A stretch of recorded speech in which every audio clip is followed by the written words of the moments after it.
Hey, so today I'm talking about just the grand staff and all the notes that are on it. So I've already drawn it out. I've drawn treble clef and bass clef, and so on each clef we have two staffs. So we have 5 lines and 4 spaces up at the top. So 1, 2, 3, 4, 5, and 4 spaces. 1, 2, 3, 4. On the bottom, it's the same thing, 5 lines and 4 spaces. The difference is that treble clef is everything, or we play treble clef from middle C going all the way up the piano. And then bass clef starts at middle C as well and goes down the piano. So usually treble clef we play with our right hand and bass clef we play with our left hand. I'm not going to go into bass clef at the moment. I'm just going to stick with treble clef, and I hope that you can see. So the first thing that we're going to talk about is the spaces. Let's talk about the spaces. So like I said, there are 4 spaces. And the way that this works is every space and line has a name using the musical alphabet. So the first space is an F, the second space is an A, third space is a C, and the fourth space is an E. So if you notice, these 4 spaces spell out face. So that's a good way to remember the spaces. And this only applies to treble clef. So this clef here. And then now for the lines, we have 5 lines. And the way to remember it is starting at the bottom line. We have I guess it's a mnemonic device.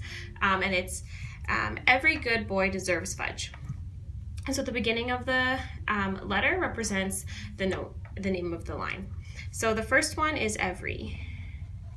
So every starts with an E. So this bottom line right here, here is E. The next line is good. So it starts with a G. So the second line would be G.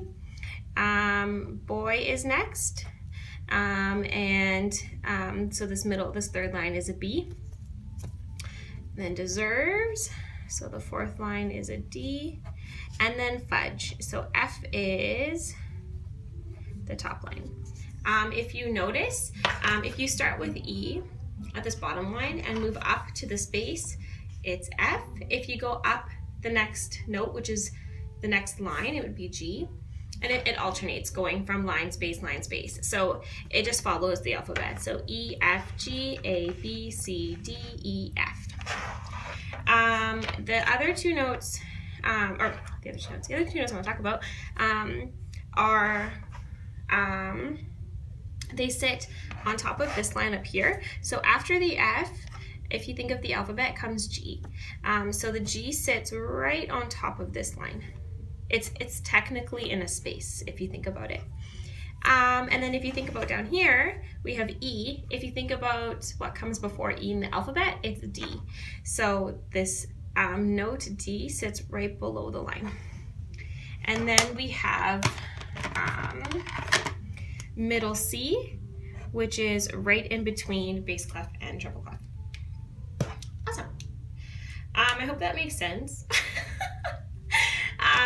It's really simple. There's nothing that's too, if you know your alphabet, then you'll get this. So I hope this makes sense. And then next time we'll talk about bass clef, and it's a little bit different, so yeah.